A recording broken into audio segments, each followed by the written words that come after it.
Today the Lord says, as in Jeremiah 31:16, यिर्मयाह की पुस्तक 31 अध्याय उसके 16 पद के अनुसार आज परमेश्वर कहता है, your work will be rewarded. तेरे परिश्रम का फल मिलने वाला है।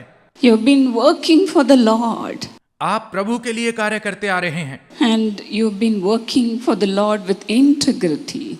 और पूरी सत्यनिष्ठा के साथ आप प्रभु के लिए कार्य And करते आ the रहे Lord हैं। says to you, I will reward all your work. और आज परमेश्वर आपसे कहता है, मैं तुम्हारे सारे परिश्रम का फल दूंगा। Are you happy? क्या आप खुश हैं? Hallelujah. Hallelujah. Let us all praise and thank God for the Lord had been using us mightily all these days. आइए हम सब परमेश्वर का धन्यवाद करें और उसकी स्तुति करें कि इन बीते दिनों में वो हमें सामर्थ्य रीति से इस्तेमाल करता आ रहा है। Even today the Lord is reminding you that He will reward all your work. बल्कि आज भी वो आपको स्मरण दिला रहा है कि वो आपके सारे परिश्रम का फल देगा। The Lord says this to Jerusalem. परमेश्वर यरूशलेम से ये बात कहता है Refrain your voice from weeping कि अपनी आवाज को रोने से रोक रख and refrain your eyes from tears, और अपनी आंखों को आंसू बहाने से रोक रख, for your work will be rewarded. क्योंकि तेरे परिश्रम का फल मिलने वाला है। And Rachel was representing Israel. और राहेल इस्राएल को दर्शाती है। 15th verse it says, और यहाँ पर 15 पद में लिखा है, a voice is heard in Ramah, Rama में एक स्वर सुनाई देता है, lament with bitter weeping. विलाप और बिलक बिलक कर रोने का स्वर। Rachel weeping for her children, refusing to be comforted. राहेल अपने लड़कों के लिए रो रही है और अपने लड़कों के कारण शांत नहीं होती, Because her children are no more. क्योंकि अब उसके बच्चे नहीं रहे। When we lose our children, how bad it would be. जब हम अपने बच्चों को खो देते हैं तो यह कितना बुरा When होता we है। lose our loved ones, no one can comfort us other than God, isn't it? जब हम अपने प्रियजनों को खो देते हैं तो परमेश्वर के अलावा कोई हमें दिलासा नहीं दे सकता, है ना? You would be weeping and weeping and weeping. आप निरंतर रोते रहते हैं, रोते रहते हैं। You would be lamenting. आप विलाप करते हैं। In Matthew chapter 2, 16 and 17, मत्ती 2 अध्याय उसके 16 और 17 पद में there we can see how King Herod killed 2 years old boys in Bethlehem.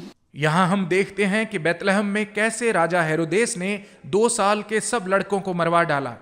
When he realized that he had been outwitted by the wise men, जब उसे यह पता चला कि मयूसियों ने उसे धोखा दिया था, he was so furious. तो वो बहुत क्रोधित हुआ। He gave orders to kill the boys who were 2 years and under. और उसने आदेश दिया कि 2 वर्ष और उससे कम आयु के सब लड़कों को मार डाला जाए। He was all the time thinking of killing Jesus. वह हर समय यीशु को मारने के बारे में सोच रहा था। As he was mocked by the wise men जब मयूसियों ने उसका मजाक उड़ाया, by not telling him where Jesus was, यह ना बता के कि यीशु कहाँ पर है, he was so furious तो वह बहुत क्रोधित हुआ and he killed all the little boys who were 2 years old. और उसने 2 वर्ष की आयु के सब छोटे छोटे लड़कों को The मार डाला। mothers were crying and lamenting. माताएं रो रही थी और विलाप कर रही थी। And not only that, Herod killed the little boys in Bethlehem. और केवल हेरोदेस ने ही बेतलहम में छोटे लड़कों को नहीं मारा। Many nations, they destroyed the people of Israel. बल्कि बहुत सारे देशों ने इस्राएल के लोगों का नाश किया। Till today, nations are fighting for Israel. आज भी बहुत से देश हैं जो इस्राएल के साथ युद्ध कर रहे हैं। And there is bombing and killing in Israel. और इस्राएल में लगातार बॉम्ब गिराए जाते हैं और हत्याएं की जाती हैं। In 16th verse, he says, all your children will be returning from their enemy country. 16 पद में वो कहता है, तेरे सब बच्चे शत्रुओं के देश से लौट आएंगे। And the Lord says, I will again build you up and you will be rebuilt. और प्रभु कहता है, मैं तुझे फिर से बनाऊंगा और तू फिर से बसाई जाएगी। In Jeremiah 31:4, यिर्मयाह 31 उसके 4 पद में, Oh virgin Israel, you will be rebuilt again. हे इस्राएली कुमारी कन्या, मैं तुझे फिर से बसाऊंगा। Today we are going to take this for ourselves. आज हम इस वचन को अपने लिए लेंगे। This is being said to you today. आज यह बात आपसे कही जा रही है। You have been crying and lamenting not only for your children but for your spiritual children also. आप न केवल अपने शारीरिक बच्चों के लिए बल्कि अपने आत्मिक बच्चों के लिए भी रोते और विलाप करते आ रहे हैं। And the Lord says your work will be rewarded. और प्रभु कहता है तेरे परिश्रम का फल मिलेगा। What was the work of Rachel? राहेल ने क्या परिश्रम किया था? She had been bearing children and taking care of the children. उसने बच्चों को जन्म दिया था और बच्चों की देखभाल की थी। The same work you are doing. आप भी यही कार्य कर रहे हैं। You are bearing children and bringing up children for God. आप परमेश्वर के लिए बच्चों को जन्म दे रहे हैं और उन्हें बड़ा कर And रहे the हैं। Lord says to you, your work will be rewarded. और प्रभु आपसे कहता है तुम्हारे परिश्रम का फल मिलेगा। The same work Rachel was doing, you were also doing. जो कार्य राहेल कर रही थी वही कार्य आप भी कर रहे हैं। You are doing it today. आज आप यही कार्य कर रहे हैं। You are bringing up children and bearing children. आप बच्चों को जन्म दे रहे हैं और उन्हें बड़ा कर रहे हैं। And as the Lord promised them to rebuild Jerusalem, the Lord has been doing today. और जैसे परमेश्वर ने उनके साथ प्रतिज्ञा की कि वो यरूशलेम को फिर से बसाएगा, आज प्रभु वही कर रहा है। When we were in Jerusalem at Ben Gurion Airport, एक बार जब हम यरूशलेम में बेन गुरियन एयरपोर्ट पर थे, few people were singing songs that is in Jeremiah 31:15 and 16. तो वहां पर कुछ लोग यिर्मयाह 31 अध्याय उसके 15 और 16 पद के वचनों पर आधारित गीत गा रहे थे। They were singing the same verse, वे यही पद गा रहे थे that your children will be returning from their enemy country. कि तेरे बच्चे शत्रुओं के देश से लौट आएंगे। As new Jewish immigrants were returning to Jerusalem, क्योंकि उस समय कुछ यहूदी अप्रवासी वहां पर यरूशलेम वापस लौट रहे थे people in Jerusalem were looking at them and singing this song. और यरूशलेम के लोग उनकी ओर देखकर यह गीत गा रहे थे। This is happening today. आज भी यह हो रहा है। The prophet Jeremiah, who spoke prophecy about Jerusalem, is being fulfilled today. यिर्मयाह भविष्यवक्ता ने यरूशलेम के विषय में जो भविष्यवाणी की वो भविष्यवाणी आज पूरी हो रही है। Jesus also cried over Jerusalem. यीशु भी यरूशलेम के लिए रोया। In Luke 19:41 we see this. लूका 19 अध्याय उसके 41 पद में हम इसके बारे में पढ़ते हैं। As Jesus approached Jerusalem, when he looked at the city, he was weeping over the city. जब यीशु यरूशलेम के निकट पहुंचा और उसने यरूशलेम को देखा तो वो यरूशलेम शहर के लिए रोया। Why did he weep over Jerusalem? वह यरूशलेम के लिए क्यों रोया? Because he could see the future of Jerusalem. क्योंकि वह यरूशलेम के भविष्य को देख रहा था। Jerusalem being वह destroyed, यरूशलेम को नाश होते देख रहा था, people being killed लोगों को मारे जाते देख रहा था because of their disobedience. उनकी अनाज्ञाकारिता के कारण।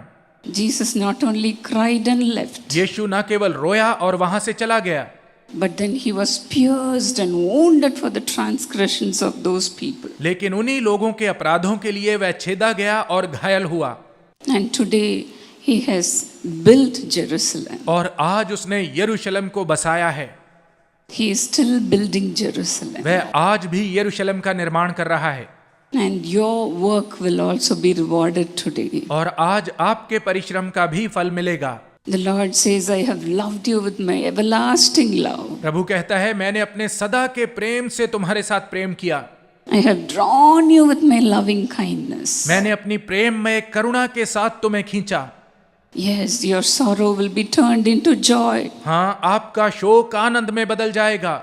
As the Bible says in Romans 16:20. जैसे कि रोमियो 16 अध्याय उसके 20 पद में बाइबल बताती है।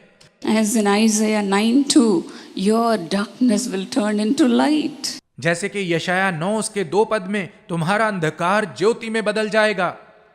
As in Deuteronomy 23:5, your curses will be turned into blessings. जैसे कि व्यवस्था विवरण 23 अध्याय उसके 5 पद में लिखा है, तुम्हारे श्राप आनंद में बदल जाएंगे। As in Psalm 126, 3 and 4. और जैसे कि भजन संहिता 126 उसके 3 और 4 पद में लिखा है, Your tears will be turned into laughter. तुम्हारा रोना हंसी में बदल जाएगा। The Lord will turn all your tears into laughter. और प्रभु आपके सब आंसुओं को हंसी में बदल देगा।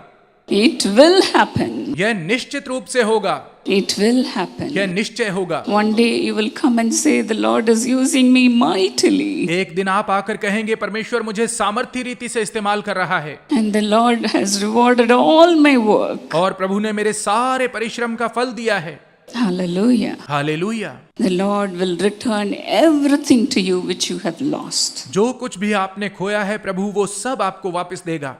You might have heard about Mother Teresa. आपने मदर टेरेसा के बारे में सुना होगा। Once she was interviewed like this. एक बार इंटरव्यू में उनसे पूछा गया, Mother, you've been smiling all the time when you were ministering. माता सेवा करते समय आप हर समय मुस्कुराती रहती थी, How is it possible? यह कैसे संभव है? You had been putting smile on your face all the time. आप हर समय अपने चेहरे पर मुस्कुराहट रखती हैं। This was the question asked about her. यही सवाल उनसे पूछा गया। She said, things are happening to discourage me. मुझे निराश करने के लिए कई सारी बातें होती हैं, But then I will never look at them. लेकिन मैं उनकी ओर नहीं देखती। I will look only at Jesus. मैं केवल यीशु की ओर देखती हूँ। And I am going on doing the will of God. और मैं परमेश्वर की इच्छा को पूरा करने में लगी रहती हूँ। And that is bringing success in my ministry. और यही बात मेरी सेवकाई में सफलता को लाती है। She understood the real success of the ministry. वह सेवकाई की सच्ची सफलता को समझती थी। She said, I am not doing the ministry of success, उन्होंने कहा, मैं सफलता की सेवकाई नहीं कर रही हूँ, but I am doing the ministry of love. लेकिन मैं प्रेम की सेवकाई कर रही हूँ। The ministry of love. प्रेम की सेवा, The ministry of love and compassion. प्रेम और तरस की सेवा। And as she was doing all the time doing the will of God, और जब वो हर समय परमेश्वर की इच्छा को पूरा करने में लगी रहती थी, she had success all the time. तो हर समय उन्हें सफलता मिलती थी। We have to do the will of God every day. हमें हर दिन परमेश्वर की इच्छा को पूरा करना है। Jesus also said, my food is to do the will of God. यीशु ने भी यही कहा कि मेरा भोजन परमेश्वर की इच्छा को पूरा करना है। Paul says beautifully in this verse as in 1 Corinthians 3, 8 and 9. पहला कुरिन्थियों 3 अध्याय उसके 8 और 9 पद में पौलुस बहुत ही सुंदर ढंग से इस बात को कहता है। He says, the one who plants and the one who waters have one purpose. वह कहता है, एक बोता है और एक सींचता है और दोनों का एक ही उद्देश्य है। And they will each be rewarded according to their own labor. और उनके परिश्रम के अनुसार उन्हें फल दिया जाएगा। For we are co-workers in God's service. क्योंकि हम परमेश्वर की सेवा में एक दूसरे के सहकर्मी हैं। You are God's field, God's building. आप परमेश्वर की भूमि, परमेश्वर की इमारत हैं। We are not owners of this ministry. हम इस सेवकाई के मालिक नहीं हैं। We the Dinakarans are also co-workers along with you. हम दिनकरन परिवार भी आपके साथ सहकर्मी हैं। Standing in the streets and ministering. सड़कों पर खड़े होकर परमेश्वर की सेवा करते हैं। Building the kingdom of God. परमेश्वर के राज्य का निर्माण कर रहे हैं। I know all your labor will not go waste. मैं जानती हूं आपका सारा परिश्रम व्यर्थ नहीं जाएगा। They will have to be rewarded. उसका प्रतिफल निश्चय दिया जाएगा। Remember that you are God's building. आप याद रखें, आप परमेश्वर का भवन हैं। You are God's co-workers. आप परमेश्वर के सहकर्मी हैं। You are God's field. आप परमेश्वर की भूमि हैं, उसका खेत हैं। You know the power of a train. आप एक रेल की शक्ति के बारे में जानते हैं। Such a train, when it was loaded with heavy cargo, एक रेल जिस पर बहुत ही ज्यादा भारी माल लदा होता है, it will pull them up through steep terrace. तो रेल का इंजन रेल के डिब्बों को चढ़ाई पर भी खींच ले जाता है। And it will pull the train through the mountain passes. और पर्वतीय इलाकों में भी वह रेल को खींच कर ले जाता है। With all the heavy cargo, it can pass through without any disturbance. इतना भारी माल लदा होने के बावजूद भी यह निर्विघ्न आगे बढ़ती रहती है। Do you know what can stop a train from going forward? जानते हैं रेल को आगे बढ़ने से कौन सी चीज रोक सकती है? If the train is being removed from the tracks, यदि रेल को लाइन पर से हटा दिया जाए, no one can move the train, not even for an inch. तो कोई भी रेल को 1 इंच भी हिला नहीं सकता। It has such a power in it. इसके अंदर इतनी ज्यादा शक्ति है। But if it is removed from the tracks, it cannot move not even to an inch. क्योंकि यदि यह ट्रैक से उतर जाए तो इसको 1 इंच भी हिलाया नहीं जा सकता। Likewise, God expects us to go on the tracks. इसी प्रकार से परमेश्वर आशा रखता है कि हम ट्रैक पर बने रहें, Always doing the will of God. हमेशा परमेश्वर की इच्छा को पूरा करने में लगे रहें, Doing the will of God. परमेश्वर की इच्छा को पूरा करने में, Walking in integrity. सत्यनिष्ठा में चलते हुए And holding on to the call of God. और परमेश्वर की बुलाहट को थामे हुए। Then the Lord says your labor will be rewarded. परमेश्वर कहता है तब तुम्हारे परिश्रम का फल दिया जाएगा। The Bible says in Proverbs 10:9, नीति वचन 10 अध्याय उसके 9 पद में बाइबल कहती है, whoever walks in integrity walks securely. जो खराई से चलता है वह निडर चलता है, But whoever takes crooked paths will be found out. परंतु जो टेढ़ी चाल चलता है उसकी चाल प्रकट हो जाती है। What is doing will of God? परमेश्वर की इच्छा को पूरा करना क्या है? It is simple obedience before God. यह है परमेश्वर के समक्ष साधारण सी आज्ञाकारिता। If we obey God, submit ourselves to God, it is doing the will of यदि हम God. परमेश्वर की आज्ञा को मानते हैं, अपने आप को उसके अधीन करते हैं, तो यही है परमेश्वर की आज्ञा को पूरा करना। That's what the Lord said about David. Dawood के विषय में परमेश्वर ने यही कहा, David is a man after my own heart. Dawood मेरे मन के अनुसार व्यक्ति है, He does everything according to my will. वह सब कुछ मेरी इच्छा के अनुसार करता है। Our Lord Jesus says in Mark 3:35, मरकुस 3 अध्याय उसके 35 पद में भी हमारा प्रभु यीशु कहता है, whoever does God's will, they are my brothers, my sisters and my mothers. जो परमेश्वर की इच्छा को पूरा करता है वही मेरा भाई, मेरी बहन, मेरी माता है। When we do the will of God, we become a part of the family of Jesus. जब हम परमेश्वर की इच्छा को पूरा करते हैं तो हम यीशु के परिवार का अंग बन जाते हैं। That's why we call each other as brother and sister. इसीलिए हम एक दूसरे को भाई और बहन कहते हैं। We are brothers in Christ, हम मसीह में भाई हैं, sisters in Christ, मसीह में हम बहनें हैं and we are part of the family of Jesus. और यीशु के परिवार का हिस्सा हैं। You should always remember this. आपको यह बात हमेशा याद रखनी चाहिए। And we should say that, Lord, I should be just like you. और हमें कहना चाहिए, प्रभु मुझे आपके सदृश्य बनना है। The Lord says, as I am holy, you must be holy also. प्रभु कहता है जैसे मैं पवित्र हूँ तुम भी पवित्र बनो। This is the obedience we must have. यही वो आज्ञाकारिता है जो हम में होनी चाहिए। That's why Paul says in Romans 12:1 and 2, इसीलिए रोमियो 12 अध्याय उसके 1 और 2 पद में पौलुस कहता है, offer your bodies as living sacrifice, अपने शरीरों को जीवित बलिदान के रूप में चढ़ाओ, holy and pleasing to God. पवित्र और परमेश्वर को भावता हुआ बलिदान करके। Then you will be able to test and approve what God's will is. तब तुम इस बात को प्रमाणित कर पाओगे, बता पाओगे कि परमेश्वर की भली और भावती इच्छा क्या है। This is exactly what Jesus did when he was walking on this earth. जब यीशु इस संसार में जीवित था तो उसने बिल्कुल यही किया। He loved God by obeying what God wanted him to do. परमेश्वर जो चाहता था कि वह करे उसने वही करते हुए परमेश्वर से प्रेम किया। He loved everyone else by dying for their sins. उसने सबके पापों के लिए मरने के द्वारा सबसे प्रेम किया। That's when the Lord testified about Jesus like this in Luke 9:35. लूका 9 अध्याय उसके 35 पद में परमेश्वर यीशु मसीह के बारे में गवाही देते हुए यही कहता है, This is my son, listen to him. यह मेरा प्रिय पुत्र है, इसकी सुनो। When Jesus went to the Mount of Transfiguration, जब यीशु रूपांतरण के उस पर्वत पर गया, the disciples, Peter, James and John, they listened to this voice. तो पतरस, याकूब और यूहन्ना ने वहां पर इस आवाज को सुना। Peter, James and John, they were strong pillars of Jesus' ministry. पतरस, याकूब और यूहन्ना यीशु मसीह की सेवकाई के मजबूत स्तंभ थे। Jesus chose 12 disciples. यीशु ने 12 शिष्यों को चुना था, But then these three were so special to Jesus. लेकिन यह तीनों यीशु के लिए बहुत ही विशेष थे, As they were doing the perfect will of God, क्योंकि वे परमेश्वर की सिद्ध इच्छा को पूरा कर रहे थे। the Lord chose them to be taken to this Mount of Transfiguration. इसलिए प्रभु ने उन्हें चुना कि उन्हें रूपांतरण के उस पर्वत पर अपने साथ लेकर जाए।